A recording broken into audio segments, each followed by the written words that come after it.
Hello everyone, welcome to our channel. आज हम discuss करने वाले हैं आपसे सेंट्रल डोग्मा। देखिए, बहुत ही इजी टॉपिक है, आराम से समझिए इसे।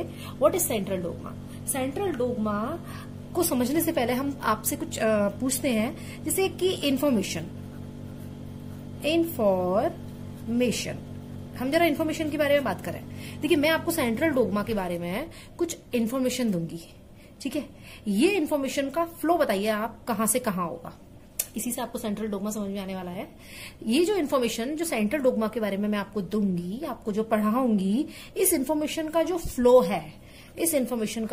है, वो आप बताइए किस डायरेक्शन में होने वाला है, मुझसे आप तक, ठीक है।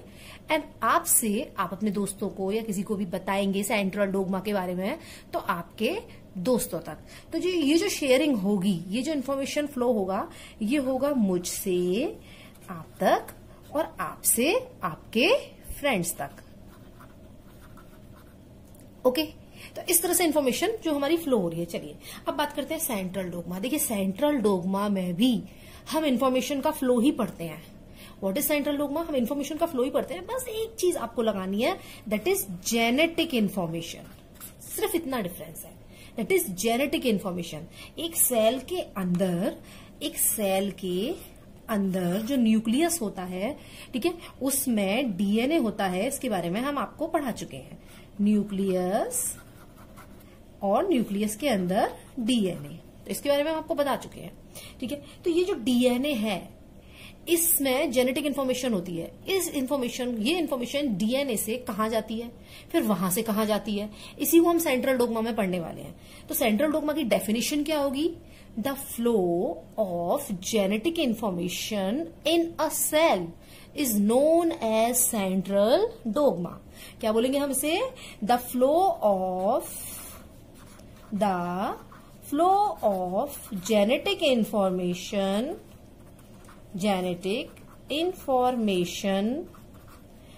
in a cell is known as central dogma. देखिए, डेफिनेशन आई थिंक आपको बहुत अच्छे से समझ में आ गई होगी। अब जेनेटिक इंफॉर्मेशन का फ्लो किस तरह से होता है, ये मैंने बनाई एक सेल और ये मैंने बनाया सेल का न्यूक्लियस के अंदर यहां हमने दिखाया क्या? डीएनए। न्यूक्लियस के अंदर हम यहां दिखाएंगे डीएनए। ओके, चलिए, डीएनए के पास जो इन्फॉर्मेशन लिखी हुई है, आपको पढ़ा चुके हैं हम ट्रांसक्रिप्शन के बारे में। तो डीएनए के पास जो इन्फॉर्मेशन लिखी हुई है, वो किसके पास आती है, किसके पास ट्रांसफर होती है? आरएनए के पास। ओके, डीएनए के पास जो इन्फॉर्मेशन लिखी हुई है, वो आरएनए के पास ट्रांसफर होती है। और डीएनए से आरएनए के पास जो इन्फॉर्मेशन ट्रांसफर होती है, इस प्रोसेस को हम पढ़ा चुके हैं। इसको बोलते हैं ट्रांसक्रिप्शन। डिटेल में एक वीडियो हम ट्रांसक्रिप्शन के ऊपर बना चुके हैं। चलिए आ जाते हैं अब जब ये आरएनए साइटोप्लाज्म में जाएगा, ठीक है, तो वहां ये आरएनए राइबोसोम के साथ जुड़कर, वहां पर ये आरएनए राइबोसोम के साथ जुड़कर क्या बनाएगा? प्रोटीन बनाएगा। ये मैंने गोल गोल जो बनाया है, ये है प्रोटीन। तो फाइनली जो इन्फॉर्मेशन है वो आरएनए से कहां ट्रांसफर हुई है? प्रोटीन के पास। आरएनए से प्रोटीन के बनने को हम बोलते हैं ट्रांसलेशन। क्या बोलते हैं? ट्रांसलेशन। तो चलिए, ये तो एक हमने हाइपोथेटिकल डायग्राम बनाया है कि इन्फॉर्मेशन का फ्लो समझना है आपको, सिर्फ और सिर्फ यहाँ इन्फॉर्मेशन का फ्लो डीएनए से आरएनए के पास बाय ट्रांसक्रिप्शन, एंड आरएनए से प्रोटीन के पास इंफॉर्मेशन जा रही है। कौन सी इंफॉर्मेशन? Genetic information. किसके थ्रू? कौन सी प्रोसेस से? ट्रांसलेशन। तो बस बेटा, यही दिखाना है आपको सेंट्रल डोग्मा में, ठीक है। सेंट्रल डोग्मा में ये अपने दिमाग में रखिए। और फ्लो चार्ट जो मैं यहाँ पे बना रही हूँ, ठीक है, वो ये वाला बनाइए जो मैं यहाँ बना रही हूँ। सबसे पहले आपको यहाँ डीएनए बनाना है, फिर एक एरो लगाना है। तो डीएनए से इन्फॉर्मेशन कहाँ गई थी हमारी? आरएनए के पास। Very good. इसके बाद इन्फॉर्मेशन हमारी कहाँ गई थी? प्रोटीन के पास। कहां गई थी? प्रोटीन के पास। चलिए, और नाम भी लिख दीजिए फटाफट। डीएनए से आरएनए के पास जो इन्फॉर्मेशन गई थी, उस प्रोसेस का क्या नाम था? ट्रांसक्रिप्शन। तो यहां लिखिए आप ट्रांसक्रिप्शन। ओके, आरएनए से जो प्रोटीन के पास इन्फॉर्मेशन गई थी, उस प्रोसेस का नाम क्या था? ट्रांसलेशन। तो ये हो गया ट्रांसलेशन। ओके। और ट्रांसक्रिप्शन ट्रांसलेशन को हम अलग से वीडियो में बहुत डिटेल में आपको एक्सप्लेन कर चुके हैं। चलिए अब बताइए क्या कुछ और यहाँ पर रह गया है? कुछ और यहाँ पर रह गया है। हमने पढ़ाया था आपको डीएनए से डीएनए भी तो बनता है। रेप्लिकेशन प्रोसेस पढ़ी होगी आपने। डीएनए से डीएनए भी तो बनता है, डीएनए रेप्लिकेशन। तो यानी कि इन्फॉर्मेशन डीएनए से डीएनए में भी तो ट्रांसफर हो रही है। ओके तो जो इन्फॉर्मेशन का फ्लो है वो डीएनए से डीएनए में भी हो रहा है। इसको हम क्या बोलते हैं? रेप्लिकेशन। इसको हम क्या बोलते हैं?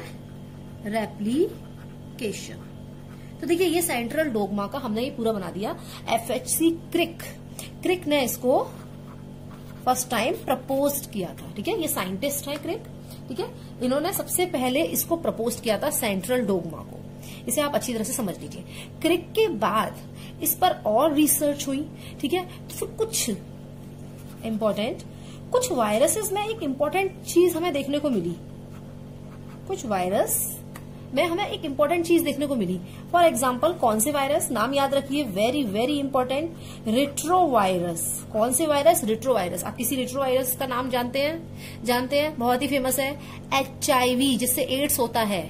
कौन सा वायरस? HIV, जिससे क्या होता है? क्या होता है? एड्स होता है। तो सम रेट्रोवायरस जैसे कि HIV, इनमें क्या होता है बेटा? जो जेनेटिक मटेरियल होता है ना, इनमें RNA होता है। जैसे हमारे अंदर जेनेटिक मटेरियल डीएनए होता है ना, उसी तरह से इन रेट्रोवायरस में जो जेनेटिक मटेरियल होता है वो होता है RNA। और ये जो वायरस, मैं पूरी प्रोसेस थोड़ी सी हल्की सी आपको बता रही हूँ। जब ये वायरस RNA वाले ये जब हमारी बॉडी के अंदर आते हैं तो ये RNA से डीएनए बनाते हैं। ठीक है, उल्टी प्रोसेस। ठीक है, जब ये जो वायरस होते हैं इनके अंदर RNA होता है। ठीक है, RNA, और जब ये हमारी बॉडी के अंदर आते हैं, ठीक है, तो ये क्या करते हैं? इस RNA से ये हमारी बॉडी में डीएनए बनाते हैं। और इस प्रोसेस को हम क्या बोलेंगे? RNA से डीएनए। देखिए आपने डीएनए से RNA के बनने की प्रोसेस को ट्रांसक्रिप्शन कहा था। यहाँ काम उल्टा हो रहा है, RNA से डीएनए बन रहा है। ओके, यहाँ पर RNA से डीएनए बन रहा है, यानी कि जो आपकी ट्रांसक्रिप्शन है वो रिवर्स डायरेक्शन में जा रही है। रिवर्स डायरेक्शन में जा रही है, इसलिए इसको हम बोलेंगे रिवर्स ट्रांसक्रिप्शन।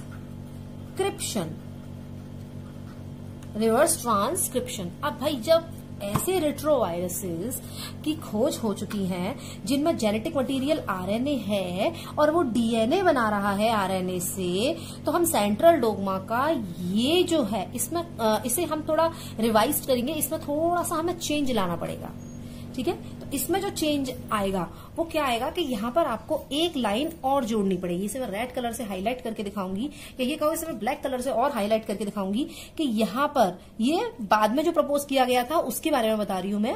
ठीक है, इसे तो क्रिक ने प्रपोज किया था जो मैंने पहले बताया। अब जो बाद में हुआ इनकी खोज के बाद, वायरसेस की खोज के बाद, रेट्रोवायरसेस की खोज के बाद, तो यहाँ पर एक लाइन और आपको जोड़नी है कि RNA से डीएनए, RNA से डीएनए के बनने की प्रोसेस।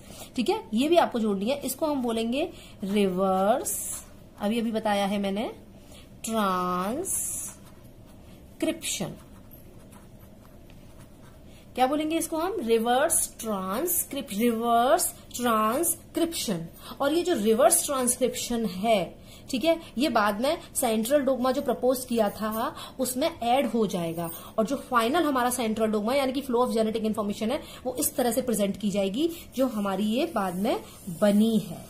ठीक है, अब इसमें एक बार क्विक रिवाइज कर लो कि जेनेटिक इन्फॉर्मेशन का फ्लो किधर से किधर हो रहा है। देखिए डीएनए से RNA के पास हो रहा है जेनेटिक इन्फॉर्मेशन का फ्लो बाय ट्रांसक्रिप्शन। RNA से प्रोटीन के पास हो रहा है जेनेटिक इन्फॉर्मेशन का फ्लो बाय ट्रांसलेशन। ओके, चलिए डीएनए से डीएनए के पास भी हो रहा है जेनेटिक इन्फॉर्मेशन का फ्लो बाय रेप्लिकेशन। और एक जो फाइनल जोड़ा था RNA से डीएनए के पास भी जेनेटिक इन्फॉर्मेशन का फ्लो हो रहा है बाय रिवर्स ट्रांसक्रिप्शन। तो बेटा सेंट्रल डोग्मा में इतना ही है। आई थिंक आपको सेंट्रल डोग्मा यानी कि फ्लो ऑफ जेनेटिक इन्फॉर्मेशन बहुत अच्छे से समझ में आ गया होगा। अगर आपको हमारी वीडियो अच्छी लगे तो इसे लाइक कीजिए, शेयर कीजिए और कमेंट करके हमें जरूर बताइए कि आपको हमारी वीडियो कैसे लगी। Bye bye.